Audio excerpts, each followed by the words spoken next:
just to provide a quick update and more reassurance concerning the situation in the Grindavík area regarding the very probable volcanic eruption and the geological happenings that have been going on there overnight.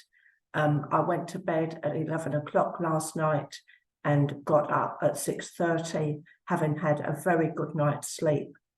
However, the news that greeted me was a little bit more than I expected, if I can put it like that.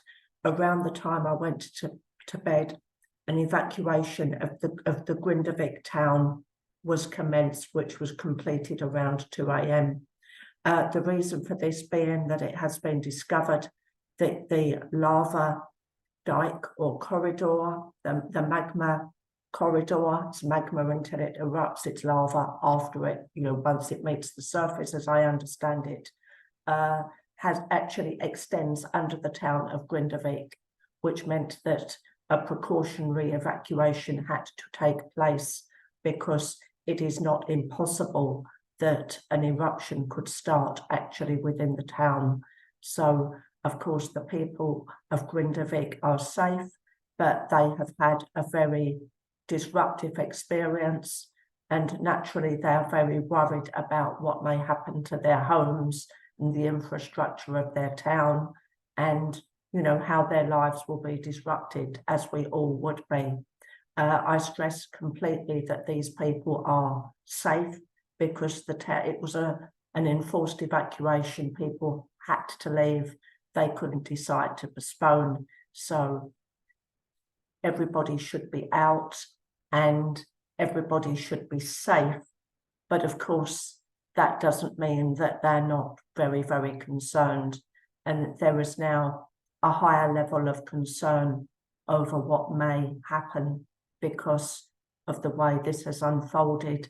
Apparently, the land rise around the town itself caused by magma injection was around 20 centimeters yesterday, which is huge. That is about, I would say, 8 inches, 7 or 8 inches. So when you think of it like that, an enormous volume of magma and a lot of land movement is required to cause that. So we hope for the best. We hope that the town of Grindavík will be okay, but there is more that that suggests that there's a potential that it won't be. But at the same time, I wanted to produce this for my friends because I know that there will be updates on the international news. The BBC has started to follow the story. I would point people towards the news on the Icelandic broadcasting channel, which goes out online. There is some news. The major updates are put in English, and I will put a link below to Roof English. There are also some other channels on YouTube that I feel are useful. Just Icelandic is one. There's another called Gertentog.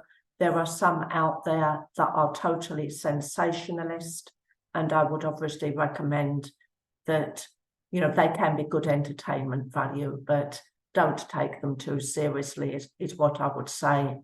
There's the Veðurstofa, the local weather station. I will put a link below in the information regarding that, because again, there are sources of information there in English and Icelandic that people that maybe have friends or relatives visiting Iceland at the moment might like to see, and might like to point those people towards if they haven't already found them. So this is something that we expect now to change very rapidly. What happens in the next 24 hours will very likely provide a major pointer as to which way it is going and, where an eruption is most likely to start. if there is going to be one, although it does seem more likely now that there would be. But just know that we are safe, and that people that follow the instructions that they are given are safe.